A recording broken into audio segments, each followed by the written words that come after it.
भाई साहब बहुत शुक्रिया, आपने वक्त दिया। मेजर रिटायर्ड आमिर साहब अफगान उमूर के माहिर हैं, एक अरसे से इस मामले को समझते भी हैं, जानते भी हैं। आपको शुक्रिया जी, आपसे प्रोग्राम में बात होती रहती है। सबसे पहले तो ये बताएं, नहीं मगर ये तो बताएं कि मेजर आमिर साहब जो थे, हाँ, उनका तज्जिया बिल्कुल हकीकत के करीब था, हाँ, और यही बात वो कर रहे थे। सुना दूं चंद रोज पहले, सुना दूं हमारे प्रोग्राम में जब हम कयास राइयां तज्जिए और तबसरे कर रहे थे तो तब उन्होंने क्या फरमाया था, देखिए।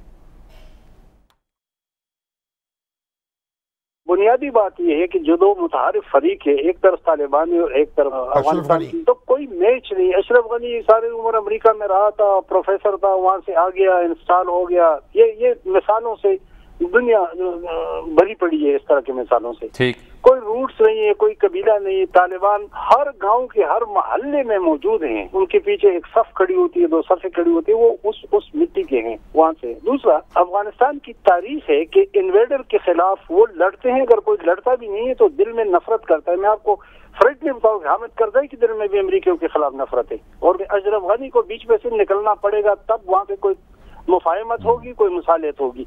नहीं तो अफगानिस्तान में हमेशा ताकत का गलबा रहा है। जिसके पास ताकत होगी अफगानिस्तान ले लेगा, और उसके बाद खुद ब खुद मुफाहमत हो जाए।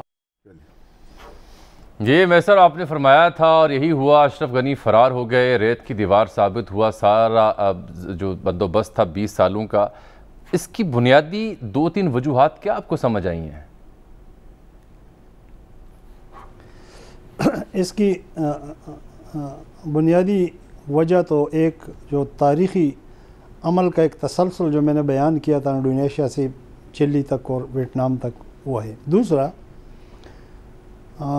जब अमरीकी चले गए और अमरीकियों ने विड्रॉल किया और यहाँ शोर शराबा उठा कि जी बड़ा जल्दी किया। मसला ये है कि हर आदमी मिलिट्री एनालिस्ट और मिलिट्री स्ट्रेटजिस्ट बन जाता है।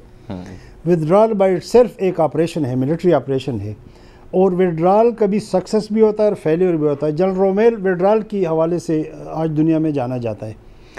अब बरतानिया ने गलती की थी, जब अमीर दोस्त के बेटे ने उन्हें घेर लिया काबुल में, तो उन्होंने विड्रॉल डिले किया और नतीजा किया था कि 20,000 के फौज में सिर्फ एक डॉक्टर ब्राइडन बचा था। तो अमरीकियों के सामने सारी मिलिट्री हिस्ट्री थी, तो उन्होंने विड्रॉ कर दिया। लेकिन उस विड्रॉल का जो पहला फॉल आउट था कि सबसे पहले अशरफ गनी चीखा कि जी हमें बेयारो मददगार छोड़ दिया, हमारे जो माहिरीन थे अफगान उमूर के वो चीखने चिल्लाने पड़ गए। तो इसका मतलब ये हुआ कि आपका सारा सर्वाइवल उन चंद हज़ार अमरीकी फौजियों के बलबूते पर था। तो जब आपने खुद चिल्लाना शुरू किया, तो उस 3 लाख जो फौजी खड़े किए थे वो तो पोरस के हाथी भी साबित नहीं हुए। तो मैं यही अर्ज कर रहा हूँ कि जब आपने खुद चीखना चिल्लाना शुरू कर दिया कि मेरे ये 3 लाख तो रेजिस्टेंस के लिए नहीं है, मेरे लिए तो आप थे, आप चले गए तो ये कुछ नहीं कर सकते। फिर आपने आर्मी चीफ तक रोज़ बदलना शुरू कर दिए, तो डिमोरलाइजिंग जो इफेक्ट्स थे वो ज़ाहिर है नीचे तक गए थे। दूसरी बात, ये हम जितनी तज्जिए कर रहे हैं कि अफगानों ने, अशरफ गनी ने ये गलती की, अमेरिका ने ये गलती की, फ़लाँ ने ये गलती की, भाई एक ही गलती थी अशरफ गनी अमेरिका की। अमेरिका की गलती ये थी कि अफगानिस्तान के पहाड़ों में अफगानों से लड़ने घुस आया था, बस। और अशरफ गनी की गलती ये थी कि वो अपने गंदे पर अमरीकी बंदूक रखकर अफगानिस्तान में आया था। पगड़ी बांधने से अफगानी नहीं बन सकता था।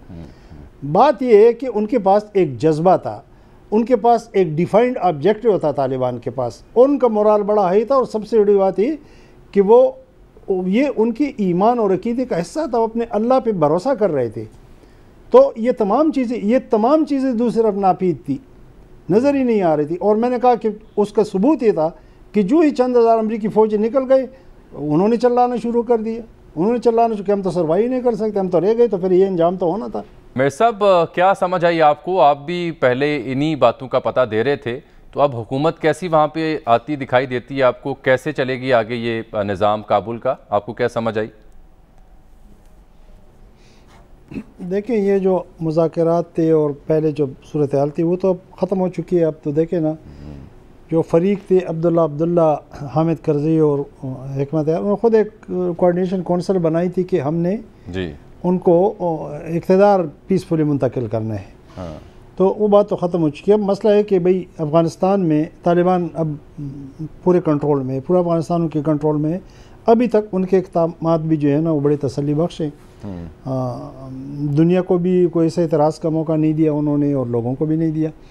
आगे उनके सामने अब जो असल चैलेंज है कि वो है गवर्नेंस। अफगान माशरा एक इर्तिकाई अमल से गुजरा है, वो काफ़ी आगे जा चुका है। मैं पहले भी आपसे अर्ज़ कर चुका था, और पीछे नहीं जा सकता। मसलन आज वो जो सरकारी टीवी है उनके कब्ज़े में, वहाँ से जो नशरियात हो रही है तो वो ख़वातीन हैं वो जो ख़बरें सुना रही हैं, उसी तरह है। तो गवर्नेंस में उनको माशी निज़ाम देना होगा, उनको तालीमी निज़ाम देना होगा, उनको आईनी और कानूनी निज़ाम, अदालती निज़ाम देना होगा। इन पे फोकस करना पड़ेगा। ये बताइए, उनका जो तरीक़ाकार है, हुकूमत पाकिस्तान को आपका क्या मशवरा है कि पाकिस्तान को क्या करना चाहिए? हुकूमत पाकिस्तान को मेरा मशवरा ये है कि वो चोरी चौपाई ये खेल ना खेले। वो तालिबान से रब्ता करे, तालिबान के अच्छे इक़दाम को वो रीजन में चीन से रब्ता करे, रूस से रब्ता करे, ईरान से रब्ता करे, और उनको बताएं कि एक सेटअप आ गया है जो रीजन के लिए एक इत्मीनान बख्श सेटअप है। जब वो बार बार कह रहे हैं कि हमारी सरजमीन किसी के ख़िलाफ़ नहीं होगी, तो ये शिकायत तो इस रीजन में हमें और चीन को थी, तो अगर कोई इस्तेमाल करेगा तो फिर उससे लड़ाई उनकी होगी। तो वो इन सब को एतमाद मिले, उन्हें कहे कि आगे इस अपॉर्चुनिटी को हम कैश करें, इसको एडवांस करें, स्टेबिलिटी लाएं, बजाय इसके कि हम साजिशों में लगे रहें, खेल खेलने में लगे रहें, या दुनिया के खेल खेलने का इंतज़ार करते रहें, तालिबान को भी नाराज़ कर बैठें। इस जो सेटअप वजूद में आ गया इसको भी तज़ब्ज़ुब का शिकार कर दें। हमें ख़ुद तज़ब्ज़ुब से निकलना जाना चाहिए। हमें मालूम होना चाहिए कि 20 साल अफ़गानिस्तान सरज़मीन हमारे ख़िलाफ़ इस्तेमाल होती रही, गन था, और वो सारा गन जो था वो अफ़गान हुकूमत का था। चाहे इंडिया था वो अफ़गान हुकूमत का, चाहे रा कर रही थी अफ़गान हुकूमत की मर्ज़ी से कर रही थी, चाहे TTP कर रही थी अफ़गानिस्तान, चाहे बलोच मिलिटेंट्स कर रहे थे अफ़गान हुकूमत। एक सेटअप आ गया है जो बरमला कह रहा है कि पाकिस्तान के खिलाफ हमारी सरजमीन किसी खिलाफ इस्तेमाल नहीं होगी।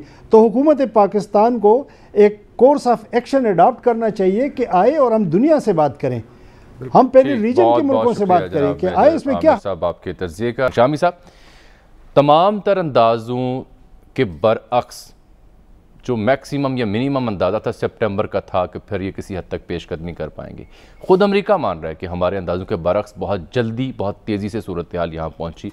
किसी ने भी शायद इसको एंटिसिपेट नहीं किया था। ये क्या वजह बनी, क्या सूरत बनी, क्या समझ आया आपको कल जो आपने मनाजिर देखे और आज जो दिन भर हो रहा है?